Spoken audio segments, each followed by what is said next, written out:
Tahun baru kita punya tema yang baru saudara. Dan kita juga punya ayat pegangan di tahun 2026.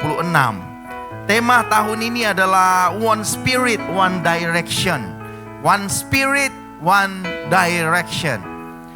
Dan ayat pegangan kita ada di dalam Mazmur 92 ayat 14 sampai dengan ayatnya yang ke-16.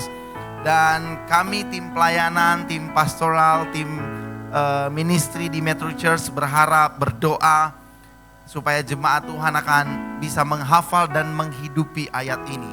Firman Tuhan dalam Mazmur 92 ayat 14 sampai 16 berkata demikian. Mereka yang ditanam di bait Tuhan akan bertunas di pelataran Allah kita. Pada masa tua pun mereka masih berbuah menjadi gemuk dan segar untuk memberitakan bahwa Tuhan itu benar, bahwa Ia gunung batuku dan tidak ada kecurangan padanya. Ini ayat tahunan kita, ayat pegangan kita. Dan saudara, saya suka tanam-menanam. Kalau saudara lihat di depan itu, di depan gereja ada bunga, ada 4 bunga. Itu saya yang tanam saudara, bukan Rofi.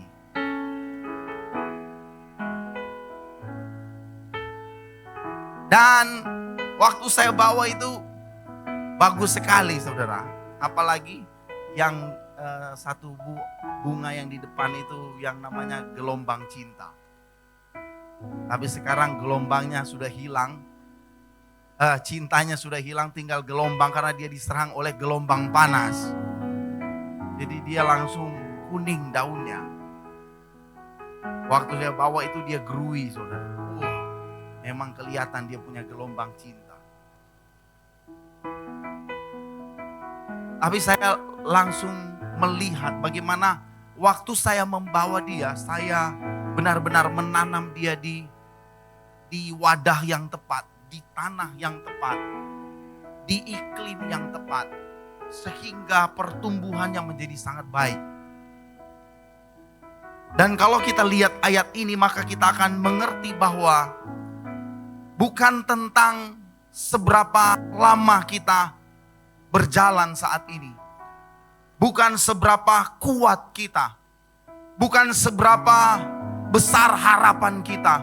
Tetapi sebenarnya kalau kita bisa ada di tahun yang baru ini, pertanyaannya adalah seberapa dalam, seberapa kita tertanam di pelataran Tuhan, di bait Tuhan. Kita bisa tertanam, tetapi kalau kita tidak tertanam di bait Tuhan, di pelataran Tuhan, maka pertumbuhan kita tidak akan benar dan tidak akan maksimal. Kita bisa tertanam, tetapi pertumbuhannya tidak akan membawakan keuntungan. Pertumbuhannya tidak akan maksimal. Pertumbuhannya tidak akan baik. Ketika kita tertanam di bait Tuhan, maka firman Tuhan menjamin sekalipun kita di masa tua, kita akan menjadi gemuk dan menjadi segar. Menjadi sangat diberkati dan menjadi sangat sehat. Untuk apa kita diberkati dan menjadi sangat sehat? Untuk memberitakan bahwa Tuhan itu benar, bahwa Ia gunung batuku dan tidak ada kecurangan padanya. Semakin tua saudara, semakin kita memahami betapa besar dan benar dan setia dan adil dan penuh dengan kasih-Nya Allah kita. Waktu saya masih kecil, masih muda, setiap kali doa saya tidak dijawab Tuhan, saya langsung marah-marah. Setiap kali permintaan saya tidak dikabulkan, maraju.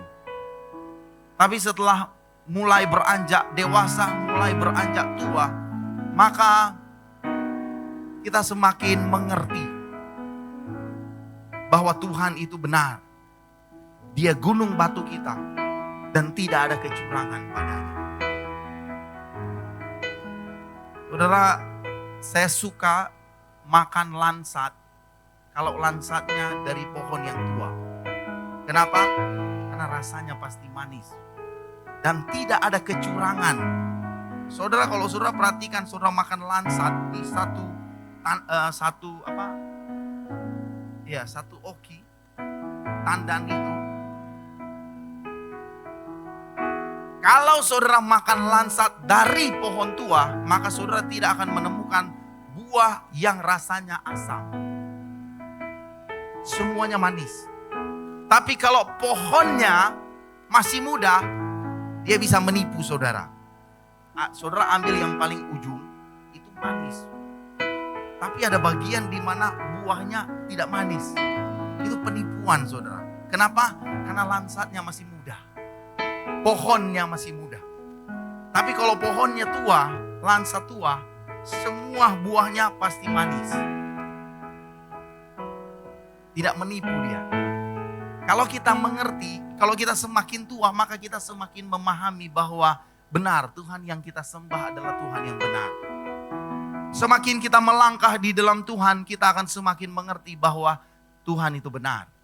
Bahwa Dia gunung batu kita. Semakin kita tertanam di bait Tuhan, maka akan semakin kuat kita melangkah. Semakin tua, kita akan semakin mengerti bahwa Tuhan adalah tempat perlindungan kita. Dia gunung batu kita. Kalau kita tertanam di bait Tuhan. Saya bercerita dengan orang-orang tua. Kekhawatiran mereka atau concern mereka, perhatian mereka sebenarnya bukan tertuju kepada hidup mereka lagi. Tetapi kepada anak-anak keturunan mereka. Coba tanya sama orang-orang yang sudah punya cucu, sudah punya anak, sudah punya cucu. Concern mereka lagi bukan tentang hidup mereka lagi, tetapi tentang keturunan mereka, orang-orang yang ada di bawah mereka. Dan selalu saudara, selalu mereka akan ngomong tentang wejangan-wejangan untuk anak-anak mereka. Tapi kalau orang anak-anak biasanya orang bawa ini, ya itu kan bapak-bapak di zaman dulu, nyandak pak kita sekarang beda. Yang anak muda yang pernah muda juga, orang juga pernah muda. Pernah bilang begitu ya, bapak no begitu. Orang sekarang beda. Sekarang tuh anak-anak muda dia bilang pada orang tua, dong papa kata dulu begitu. Orang beda. Sama saudara. Tapi ketika orang-orang tua, mereka beranjak dewasa, mereka melihat ke belakang dan kemudian mereka mengerti betapa besar Tuhan, betapa benar Allah yang kita sembah. Betapa Dia gunung batu, betapa tidak ada kecurangan padanya. Maka sebenarnya mereka lagi menunjukkan, mereka lagi membuktikan kepada generasi sebelumnya bahwa perhatikanlah, lihatlah kepada Tuhan, berharaplah kepada Tuhan, tertanamlah di dalam Tuhan. Firman Tuhan yang menjadi pegangan bagi kita di tahun yang baru ini menuntut kita atau mendorong kita untuk supaya kita memperhatikan kehidupan rohani kita. Karena kita tidak akan pernah tahu kapan badai mau datang.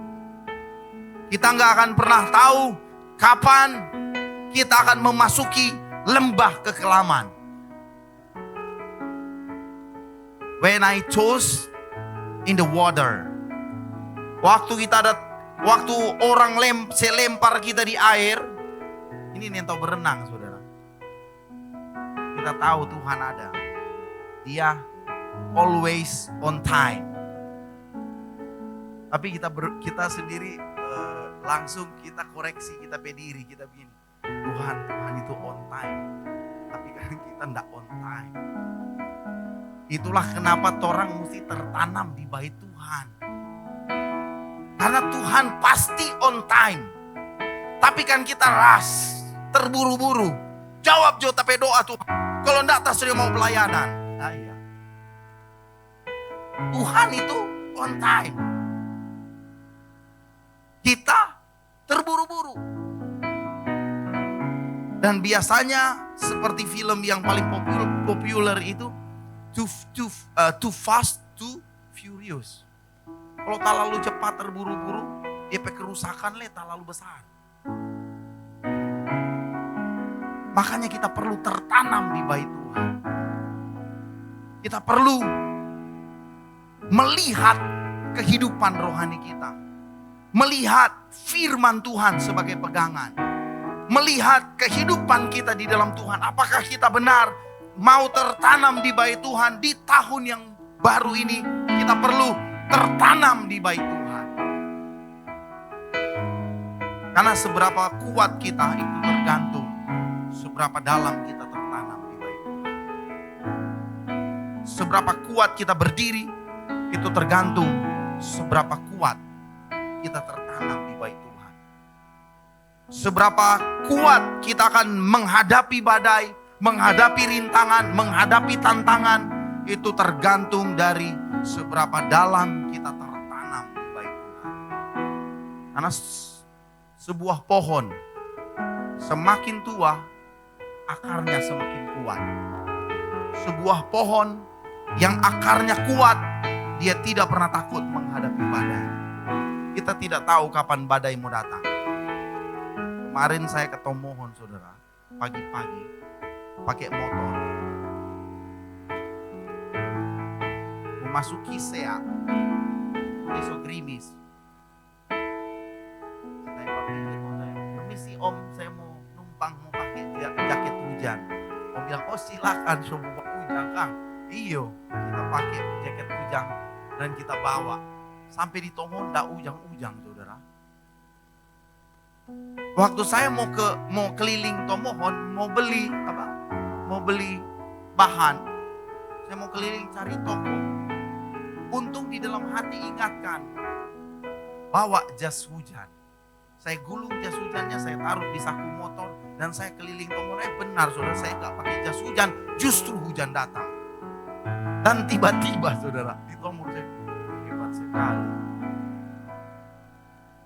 Kita tidak akan pernah tahu kapan hujan mau turun. Kita berharap langit akan cerah. Waktu mendung kita berpikir akan turun hujan. Waktu langit cerah kita berpikir hari ini akan panas.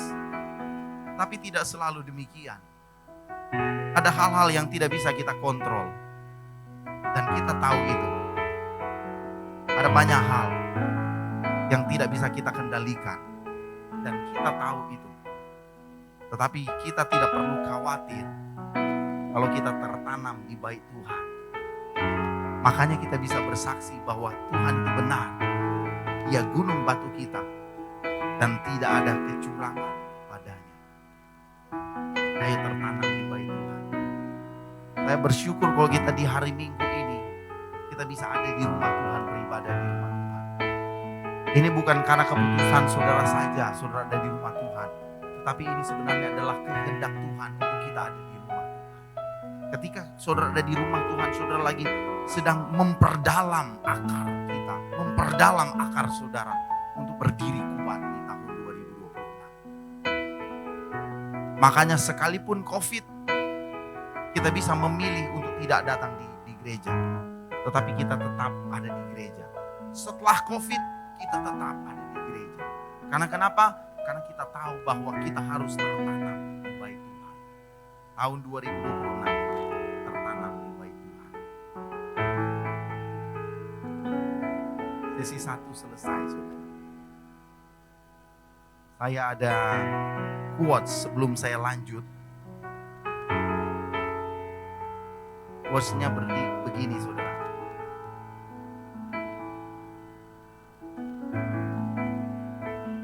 Semangat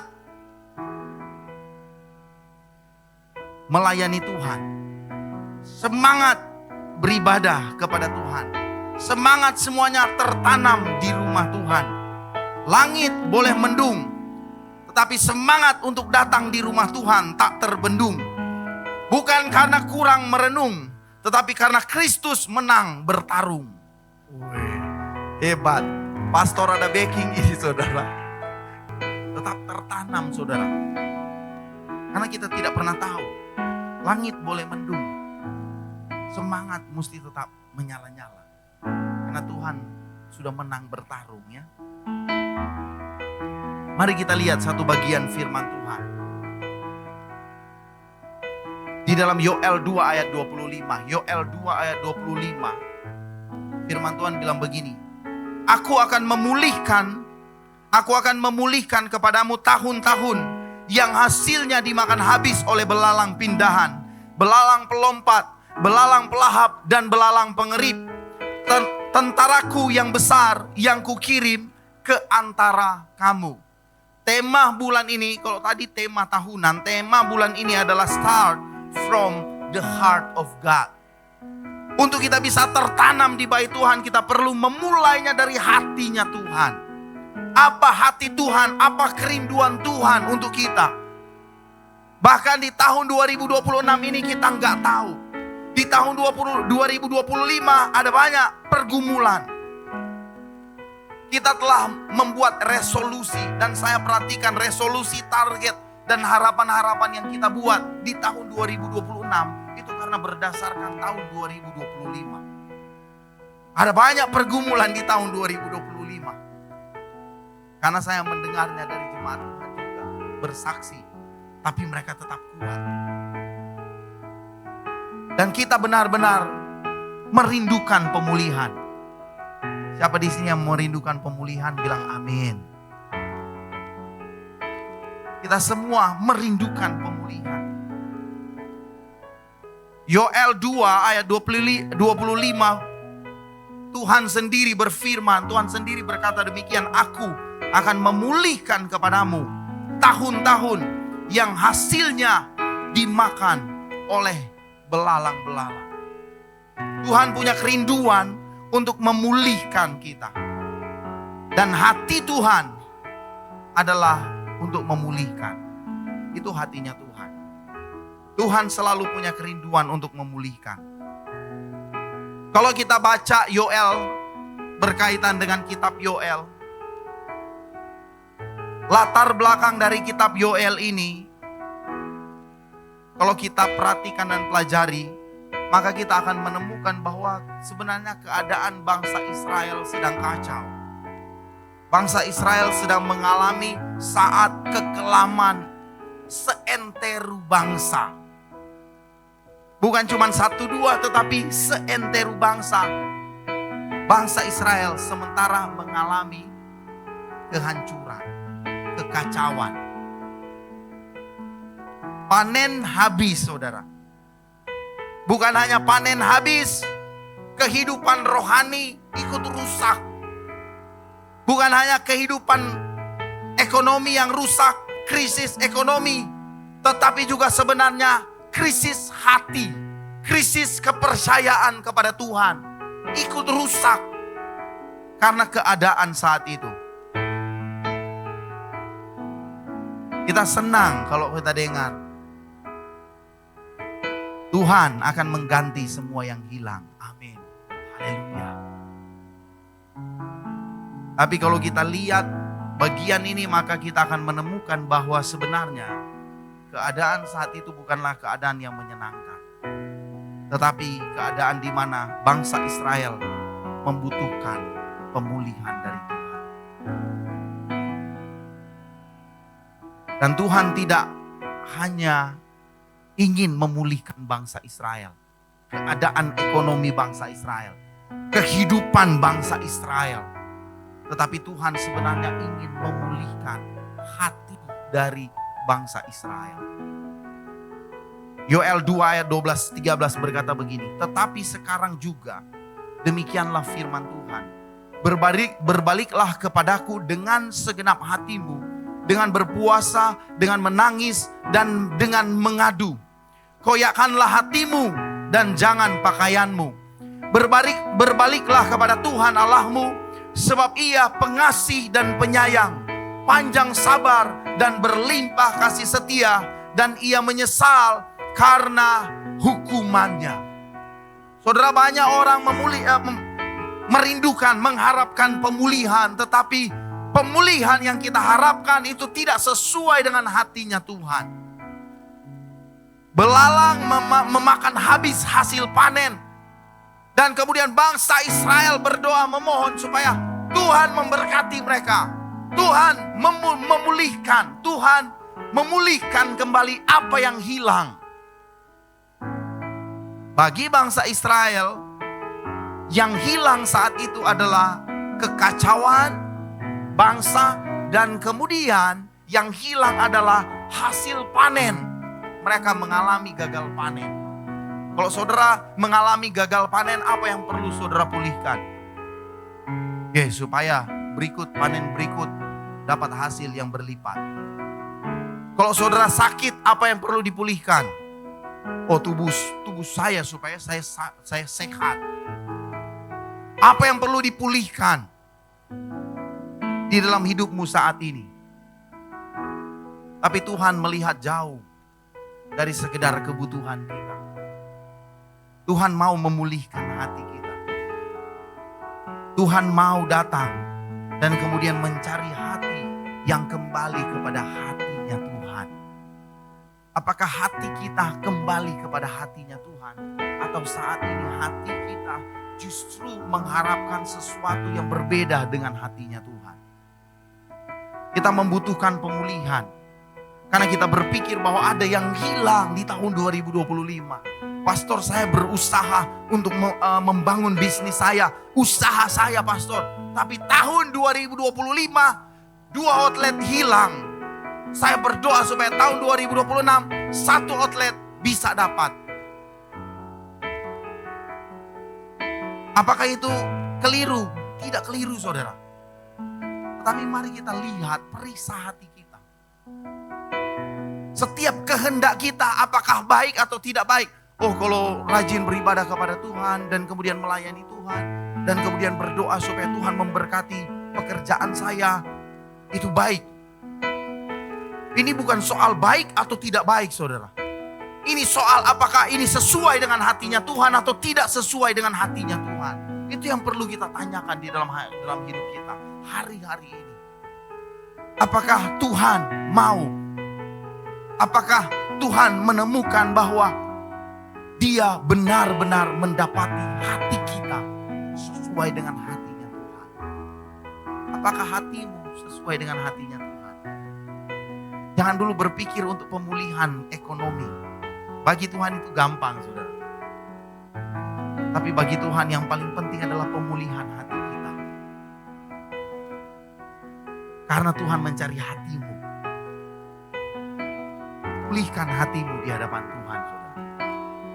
Tahun ini, saudara, mari kita datang kepada Tuhan. Di tahun yang baru ini, mari kita datang kepada Tuhan. Tuhan, ini hatiku, pulihkan hatiku. Dapati hatiku seperti hatimu, Tuhan. Dapati keinginanku, kehendakku, kemauanku itu seperti kemauanmu, Tuhan.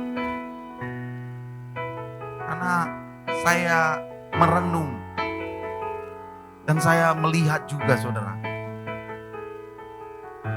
kepada banyak orang, kepada diri saya sendiri, saya seringkali lebih mau taat untuk sesuatu yang saya tahu, untuk sesuatu yang saya juga setuju.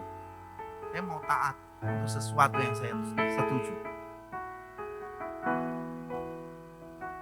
Tapi apakah saya mau taat untuk sesuatu yang bahkan saya tidak mengerti?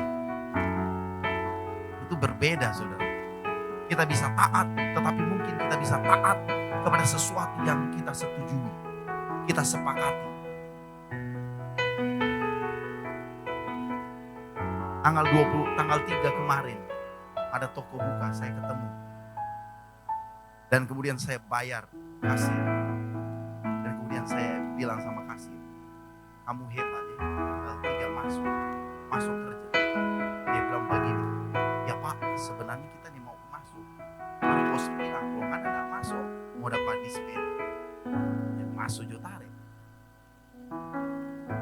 Karena kita seperti itu. Masalahnya bukan di mana, masalahnya di hati. Tanya sama orang, pastor, tanggal 2 dong, tanggal 1 kan so ibadah di pastoral kan. Mestinya habis tanggal 1, tanggal 2 libur dong. Jemaat setuju? Ayo jemaat setuju. Libur dong tanggal 2. Pastor bilang tanggal 2 kita tetap kunjungan. Siap pastor. Kalau ada pergumulan di dalam hati, ketidaksetujuan, masalahnya di mana saudara? Di hati. Bukan soal tidak percaya pastor, bukan saudara. Tapi soal hati kita. Kadang kita bergumul dengan Tuhan, bukan karena kita tidak percaya kepada Tuhan. Banyak orang ngana dok sudah percaya pada Tuhan. Sudah percaya pada Tuhan. Kita percaya sama Tuhan, tapi kita bergumul dengan hati kita. Apakah kita mau taat kepada Tuhan untuk sesuatu yang kita tidak sepakat dengan Tuhan? Kita juga di pelayanan begitu saudara. Dalam pekerjaan begitu saudara. Dalam hubungan kita begitu saudara. Bukan soal kita sepakat atau kita sepakat atau kita percaya atau kita lebih tahu bahwa ini yang terbaik harus kita lakukan. Oh karena ini pilihan yang terbaik, ayo kita lakukan. Kita taat, kita lakukan sama-sama. Bukan soal itu saudara. Tetapi tentang apakah hatimu setuju dengan hatinya Tuhan. Apakah hati kita sepakat atau tidak. Karena itu yang akan menentukan perjalanan kita di tahun 2026. Akan ada banyak hal di mana Tuhan mengizinkan kita untuk melangkah, masuk di air. Tapi Tuhan ada di sana. Dan kita menyanyi, You were always on time. Kita ada di api, tapi Tuhan ada di sana. You were always on time. Pertanyaannya adalah kita tahu Tuhan itu on time menolong kita. Tapi kalau kita ada di air, kalau kita ada di api, bagaimana? Ini bukan soal kita percaya kepada Tuhan.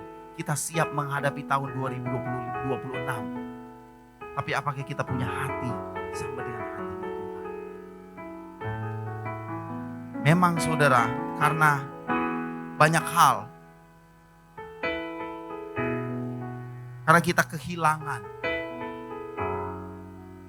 Karena ada banyak keputusan yang salah.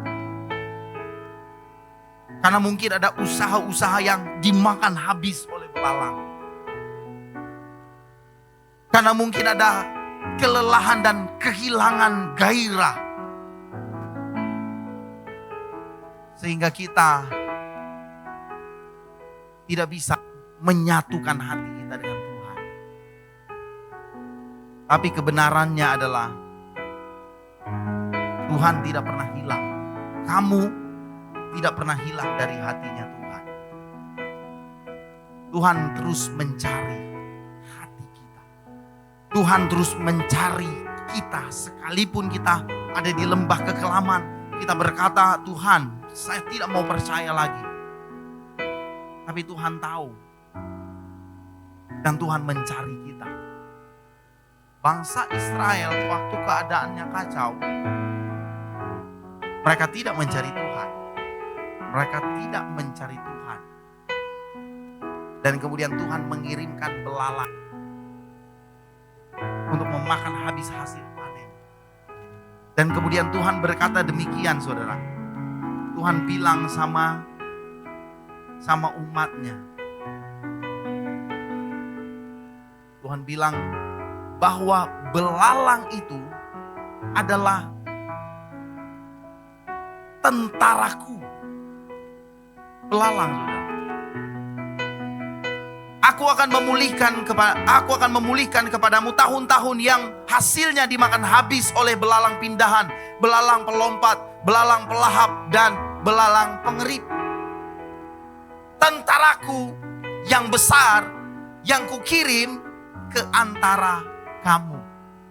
Saudara, malapetaka, kalau boleh saya pakai kata malapetaka yang menimpa bangsa Israel, khususnya gagal panen, itu sebenarnya adalah hasil karya Tuhan.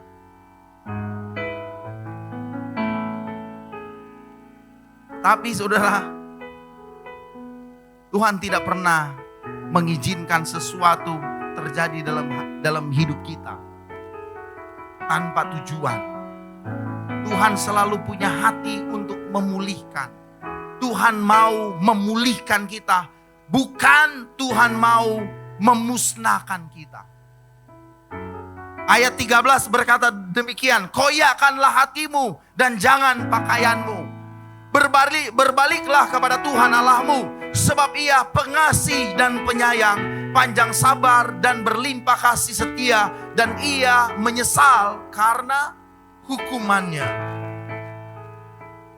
Kita berpikir kalau Tuhan marah, Tuhan akan menghukum.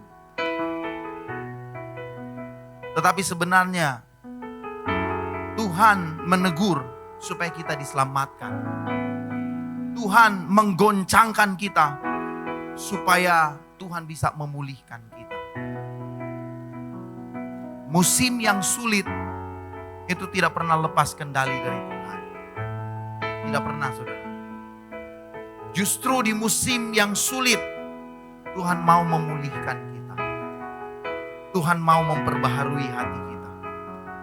Tuhan memulihkan kita untuk menyatukan kembali umat, untuk menyatukan kembali kawanan dombanya, untuk menyatukan kembali gerejanya. Yoel 2:26-27 berkata, maka kamu akan makan banyak-banyak dan menjadi kenyang, dan kamu akan memuji-muji nama Tuhan Allahmu yang telah memperlakukan kamu dengan ajaib.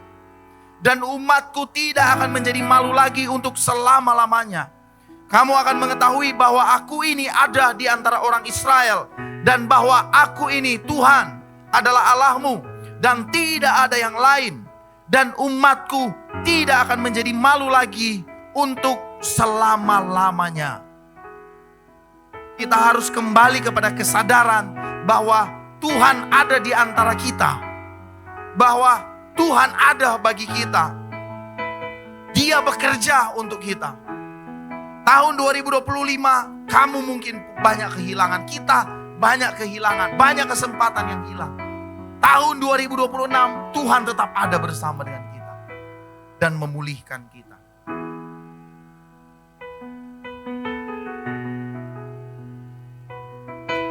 Yehezkiel 36-26-27. Yehezkiel 36 ayat 26 dan 27 berkata, kamu akan kuberikan hati yang baru dan roh yang baru di dalam batinmu. Dan aku akan menjauhkan dari tubuhmu hati yang keras, dan kuberikan kepadamu hati yang taat.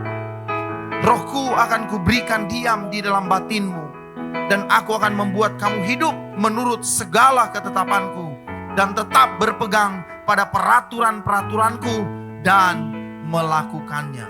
Tuhan memulihkan setiap kita.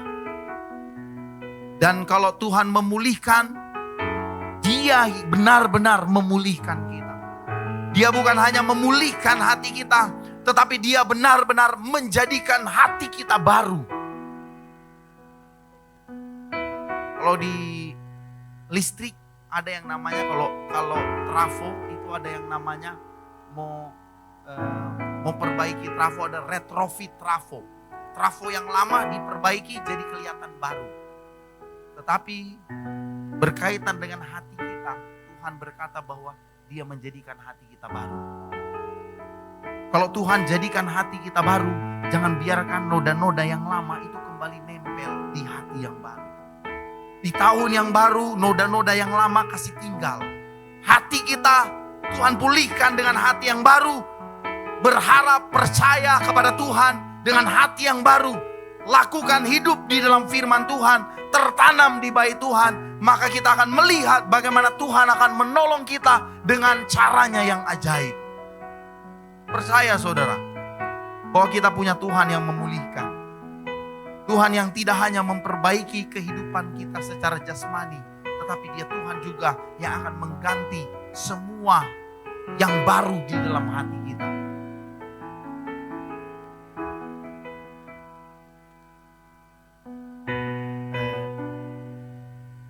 Pak Gani suka makan jam. Sama seperti jam, saudara. Arloji. Kita nggak bisa memulihkan arloji. Wih, ini jamnya sudah mati. Saya udah bawa jam tinggal di mobil, saya lupa. Untung ada saudara kita yang pakai. Dan saya ingat ilustrasi. Kita nggak bisa berharap jam kita akan kembali berfungsi baik kalau kita hanya membersihkan di luar. Mungkin dia kotor sampai dia mati, kotor. Oh mungkin dia talinya longgar, terus kita perbaiki, oh jadi baik. Gak bisa saudara. Dan kita berharap jamnya akan berfungsi baik. Kita perlu melihat ke dalam dan memperbaiki mesinnya. Mesin jamnya yang harus diperbaiki. Di bagian dalamnya yang harus diperbaiki. Supaya jamnya bisa berfungsi dengan baik. Sama dengan Tuhan. Tuhan tidak memperbaiki kita di luar. Di luar saja. Tapi Tuhan memperbaiki kita dari dalam. Mesin hati kita yang rusak, Tuhan ganti dengan yang baru. Supaya kita bisa lihat bagaimana Tuhan menyatakan rencana kehendaknya bagi kita. Yang Tuhan pulihkan bukan strategi. Yang Tuhan pulihkan bukan hubungan, koneksi. Yang Tuhan pulihkan bukan kekuatan. Tetapi yang Tuhan pulihkan adalah hati kita. Karena dari hati kita, firman Tuhan bilang, akan muncul kehidupan. Dari hati kita mengalir aliran-aliran air kehidupan. Dari hati kita itu akan terpancar aliran air kehidupan. Tidak selalu instan saudara, pemulihan itu.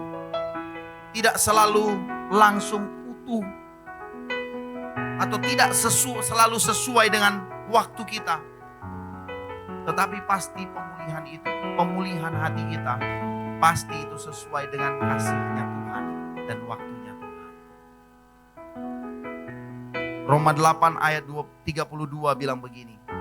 Ia yang tidak menyayangkan anaknya sendiri, tetapi yang menyerahkannya bagi kita semua. Bagaimanakah mungkin ia tidak mengaruniakan segala sesuatu kepada kita bersama-sama dengan Dia. Salib adalah bukti terbesar bahwa hati Tuhan adalah hati untuk memulihkan kita. Kalau ada pemulihan-pemulihan yang saudara harapkan Tuhan pulihkan saat ini, percaya kalau Tuhan rela mengorbankan anaknya untuk kita, apalagi yang tidak direlakan oleh Tuhan. Bagaimanakah mungkin ia tidak mengaruniakan segala sesuatu kepada kita bersama-sama dengan